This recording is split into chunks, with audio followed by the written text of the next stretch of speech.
In December 2001, members of the terrorist organization Jemaah Islamiyah were arrested after they plotted multiple attacks against targets in Singapore. The Straits Times interviewed former JI members who were picked up for their involvement in the planned terrorist attacks. Today, they have been rehabilitated back into society. This is the first time they have shared with the media about their past extremism and what it was like to be a member of a group that wanted to commit mass murder and destroy key installations here. We also spoke to officers from the Internal Security Department about what it was like to dismantle the biggest terror threat Singapore has ever faced. It was during the early 80s where we came to know from a so-called Ustad who travels from Malaysia to Singapore. And from there onward, we were discussing about religious matters. And eventually, the teaching of Islam was highlighted during the discussions. And gradually it progresses to the Sharia laws, the caliphates and all. And from that onward, we sort of got interested on that.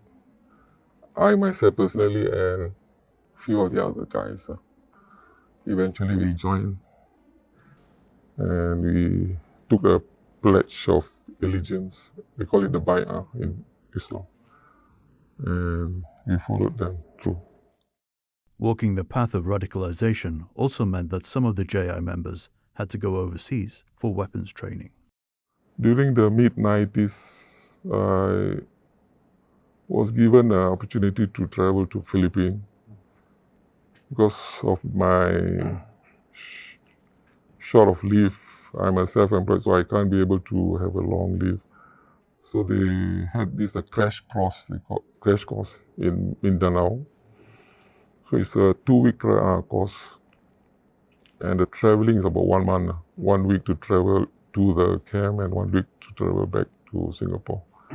So during that 2 weeks training, we did some weapons handling, namely the M16, AK-47, and we did handle the pistol called Garand. And we learned explosive handlings, assembling, and also we had opportunity to do a sentry training, and we are to stand guard facing the Philippine armies at one point. It depends on what they assign me to, okay? Because to me, according to the oath, Sami'na wa ta'ana, I listen and obey. So whatever instruction they give me, I will obey, as long as it's not against the Quran and the Sunnah. So if they ask me to become a trainer, then I'll train our men.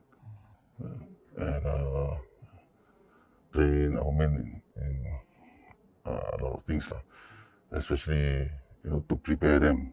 If you want to go to Afghanistan, so we can cut short. Previously, when you go to Afghanistan, you will have to spend at least 6 months there. 6 months over there to be trained and also to be involved with the war there. So we want to cut short because 6 months is quite a long time. The horrific September 11th attacks in the US provided a boost to JI here. For us, it is a victory for the struggle. Namely, we were in favor of the Al-Qaeda at that moment. And when we heard about this, we were quite excited and happy for them that they had achieved something good on their part. Yet before 9/11, unknown to the authorities, deadly attacks in Singapore were already being plotted. Targets were being identified, reconnaissance was done, and links with foreign terrorists were established. We shortlisted a few places, namely the US Embassy, the American Club, the US Naval Base at Sembawang, and also the residence of US personnel, military personnel, also the Eagles Club, also at Sembawang there. And we also find out that we found out that there are many U.S. military personnel from the residence area. Go down, take a bus, go down to go shopping at this North Point. So the bus will alight them at the pickup point near the Yishun MRT station. So we followed the bus and see where it goes on the route of the bus itself. So then we decided that it's a good potential target, other than the what you call the American interest. So after deciding that, we make a recce, observe and recce the area, took some videos, decided to have this pickup point near the MRT station to be a potential place for us to put in place an explosive device, so that whenever the U.S. military personnel was lining up there waiting for the bus, waiting to board the bus, we can remotely blast the explosive. We can, kill or injure as many as possible. They say in Indusat to have a certain targets in Singapore, mainly about America or Israel embassy, and asked me to gather some trustworthy guys, brothers, to do the job. So the main thing is to select the targets, and then to get a place to store the materials to make the bombs. Because we are not expert in making the bombs, so there will be people coming in from overseas to prepare the bomb. They will leave, then there will be suicide bombers will be coming, and we have to. Our job is to make them familiar with the landscape of the area, and we will leave. This is a general plan, I think. We will leave, then they will start the. So, because usually we will not start target one. So at the same time, we will hit about 4 or 5 targets. This is the way. This is our way. Yeah. Thanks to a tip-off from an alert Singaporean just after 9/11, the Internal Security Department switched into high gear and started tracking the associates of one Singaporean named Mohammed Aslam Ya Ali Khan, who had ties to Al-Qaeda. ISD officers went to the ground to engage the people, talk to them, firstly to address any concerns they had, secondly to appeal to them to be vigilant on the ground and to see if they have come across any information linked or related to the 9/11 attacks. So it's through this such engagement that we first came across the first information, which was a man named Aslam, Muhammad Aslam, has claimed that he knows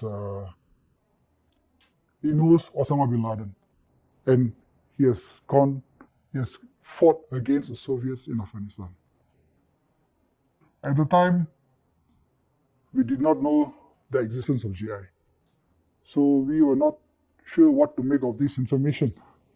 Right, so it's quite challenging, but we persevered. We drilled into the details. We start watching Aslam and his group of friends very closely. We had, stumbled onto something big, and specifically, we had to race against the clock to stop potential attacks from happening on Singapore soil.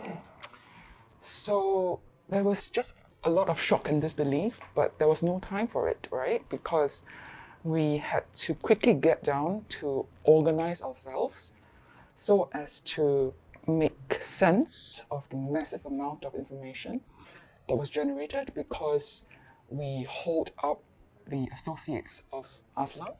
We were very concerned about the tip-off.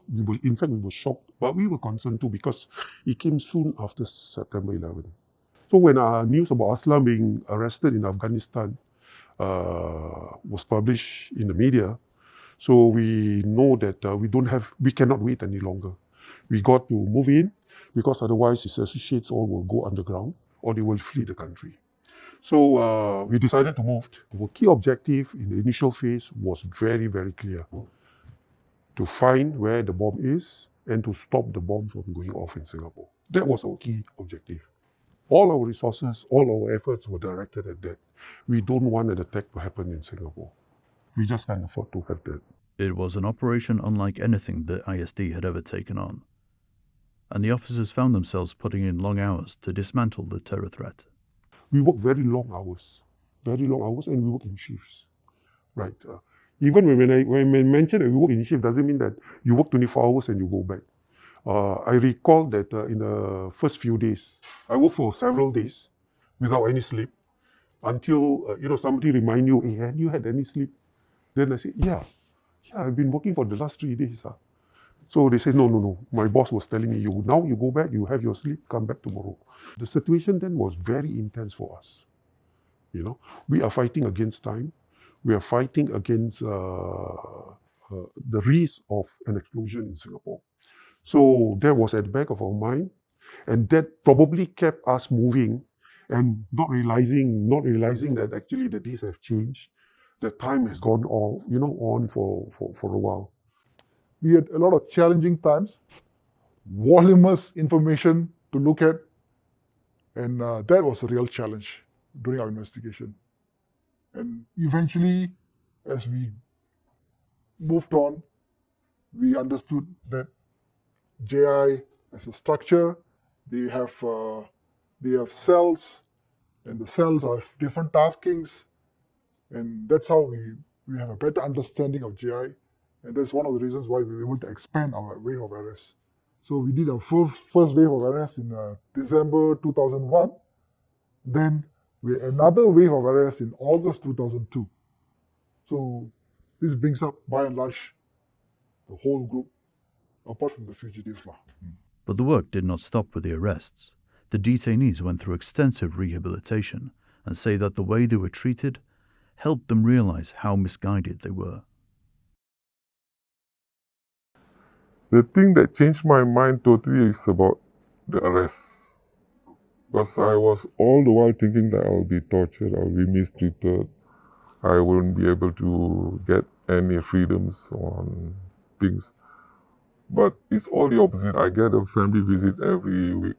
My wife and my children came to visit me every week. And I feel bad for them. I requested to the officers to make a request that they can come every 2 weeks once. So, yeah, I don't want to make them in a difficult situation. So. It was not an easy process because the first few occasions when the religious teacher met the detainee, some of them were very hostile.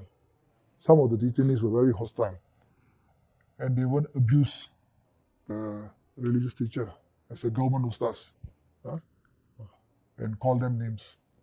So despite all these abuses, the religious teachers persevered because, as I said earlier, they felt it is their duty to correct the mistake of a fellow Muslim. During the detention, my detention period,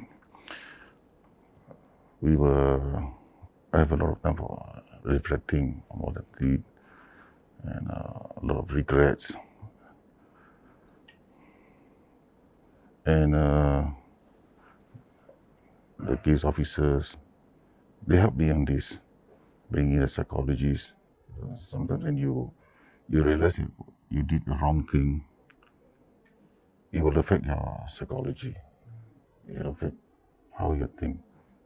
So we were given some counseling by the psychologists, also by the ustads, and at the same time they also try to rehabilitate me while I was in under detention. So I understand that this is my responsibility as a true Muslim to come forward and make things right for what I did before.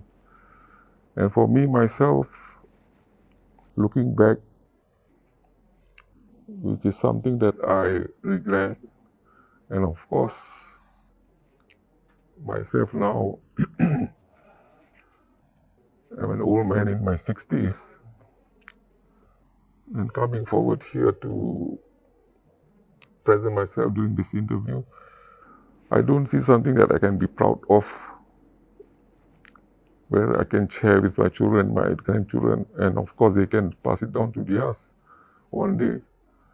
But I want it to be a part of my responsibility to myself personally, and to my family, and to the society itself.